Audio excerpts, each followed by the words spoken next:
This video will be about perimeter. So the perimeter of shape is the length along the outside edges. So usually what it involves is adding all those outside edges together. In the problem below, we have a diagram that's a regular octagon. Regular is actually a key word here. When it's regular octagon or pentagon, any of the polyhedra, then that means all the sides are exactly the same.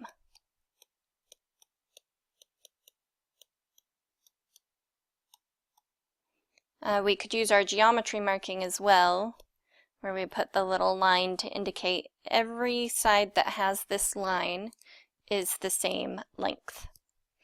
So if one of the sides is 6 inches, what is the perimeter?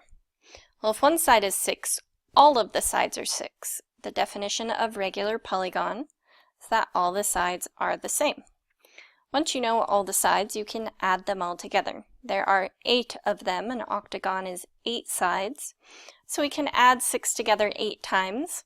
Or when they are all the same number, you can multiply. We could do 6 times 8 to get that the perimeter is 48. Specifically, we can work with a couple of different types of triangles.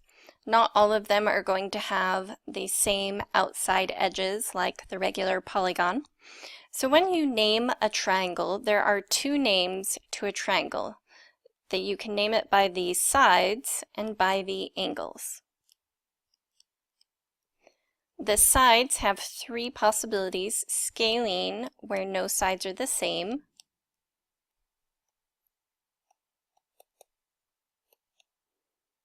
we could have isosceles, where 2 sides are the same, and when I say the same, I mean the length.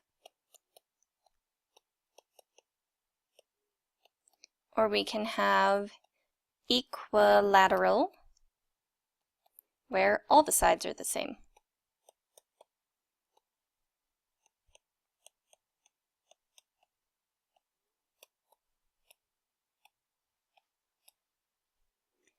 With the angles, you can have an acute triangle, which means that all the angles are smaller than 90.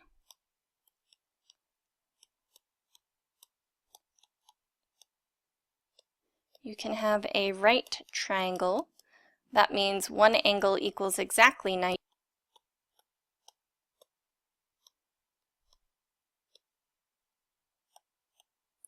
And you can have obtuse,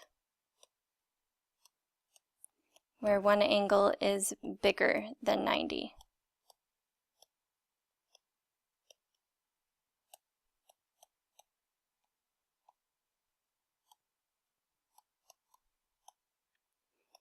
So when we name a triangle, it could be a right scalene. So it would have one angle that equals 90 and no sides the same length.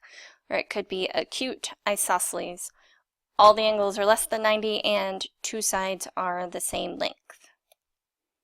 So for example, we have triangle ABC. It is an isosceles triangle.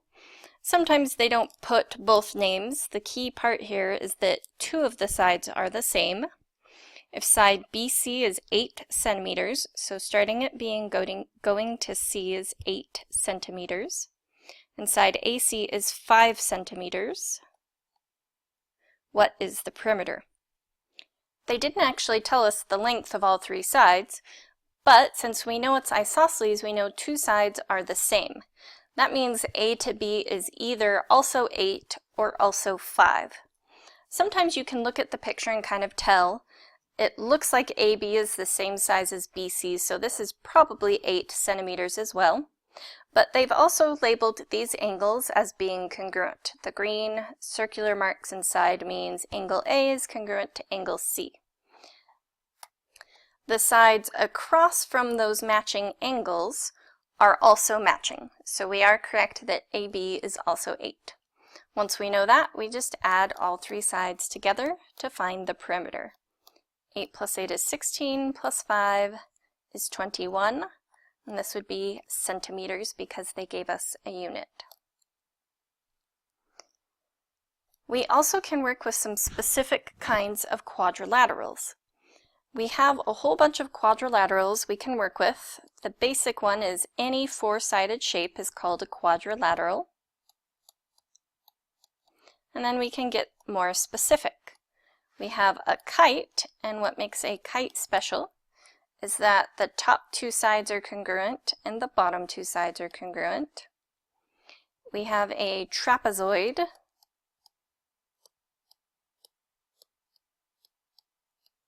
And what makes a trapezoid special is that two of the sides are parallel. We call these the bases, so the bases are parallel. And we have an isosceles trapezoid, which is similar to an isosceles triangle where two sides are the same.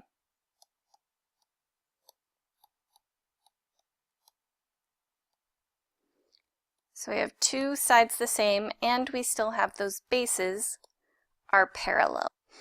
One more specific kind of trapezoid, which is still just called a trapezoid, but looks a little bit different, is when one of the sides forms a right angle. We still have the bases parallel, but one of the sides is going straight down. We also have parallelograms. So on a parallelogram, the sides across from each other are parallel and also congruent. So if this were 10, the bottom side is also 10. So they are parallel and also congruent. There are some specific types of parallelograms which we will recognize, like a rectangle. A rectangle is a parallelogram where each angle inside is 90 degrees, but we still follow that the top and bottom are parallel and the left and right are parallel, and they're also congruent. If this is 3, so is this side across from it. We have a rhombus, which looks like a diamond or a tilted square. So a rhombus, all four sides are congruent, and the sides across are still parallel. And then we have a square, and our square, all four sides are congruent. We still have the parallel property going on, and all four angles are 90 degrees. In the rhombus, it does not have to be made of 90-degree angles, just all four sides being congruent. So we can use this again to find our information, to find perimeter, depending on the shape they give us. So on this one, we say Q is the midpoint of MN. Midpoint means it's located exactly in the middle. R is the midpoint of PO, on kite PMNO. So we knew a kite, the top two sides are the same and the bottom two sides are the same. So find the perimeter. Well, if Q is the midpoint, we know from M to Q is 3, but from Q to N is also 3. That means the entire distance starting at M and going to N is 6. Because it's a kite, we also know MP is 6. From P to O, if R is the midpoint, we know that each side is 4. Midpoint cuts it exactly in half. And then just like with MN, we can find the entire distance. 4 plus 4 is 8. Since it's a kite, we can also label N to O as 8. Once we know all four sides, we can add all four sides together in order to find our perimeter. 6 plus 6 is 12, 8 plus 8 is 16, and 12 plus 16 is 28. They didn't give any units, so we would just say 28. They can also give us a shape where we might have to use our Pythagorean theorem. So Wx is a diagonal of Wxyz. And I meant to label this specifically. We can look at it and see, but I should have written the words that it was of rectangle. wxyz. Find the perimeter. And the important part of it being a rectangle is we know this is a 90-degree angle. Well, this bottom half triangle is a right triangle, and we can apply the Pythagorean theorem. Pythagorean theorem says a squared plus b squared equals c squared, where c is the hypotenuse. So across from the right angle is 13, that's your hypotenuse.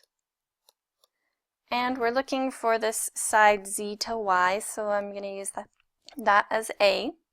So we have a squared plus 5 squared equals 13 squared. We can solve for a now. 5 squared is 25, and 13 squared is 169. They're on opposite sides, so we have to minus the 25 over to the other side. 169 minus 25 is 144, and the opposite of squared is 2 square root. Square root of 144 is 12.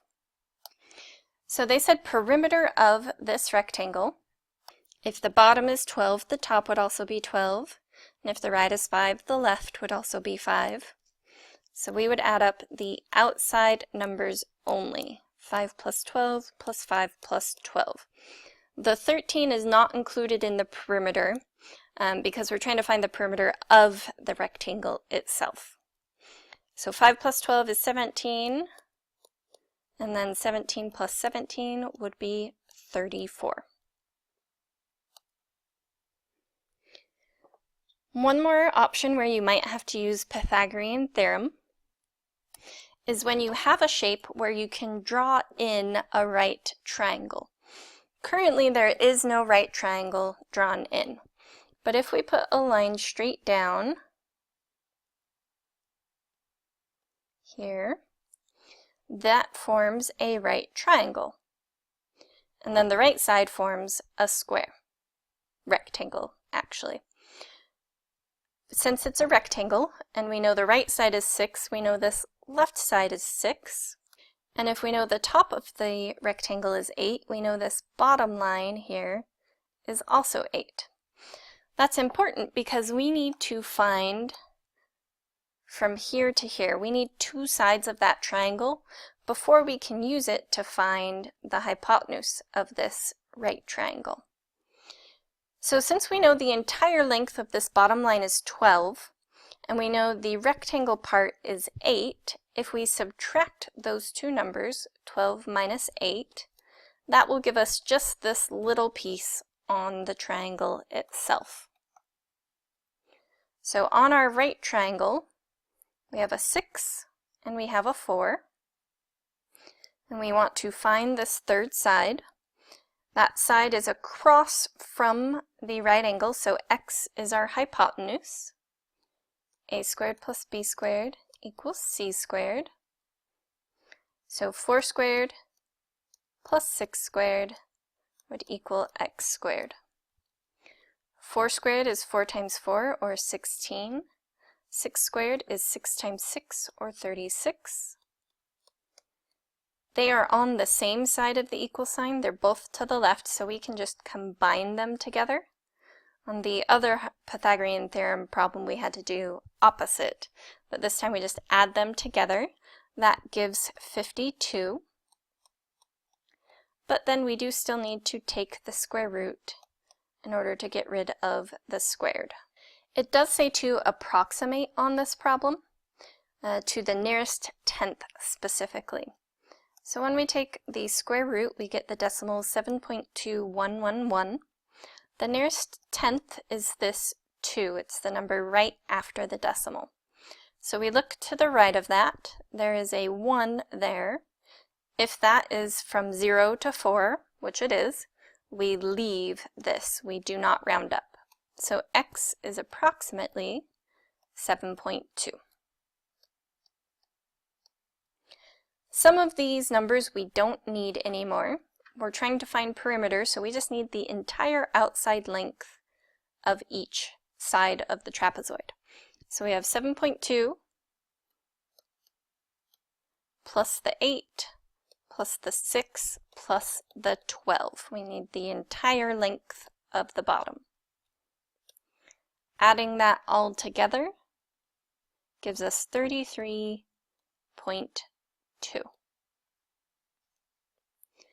Again, they didn't give us any units, so we would just say 33.2.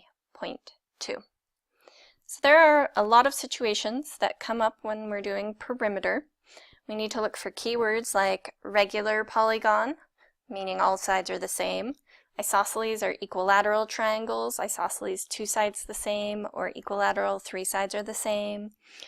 Or looking for keywords like approximate, knowing where to round, and looking to see what kind of quadrilaterals we use so we can use their properties to find any missing sides. So that concludes our discussion on perimeter.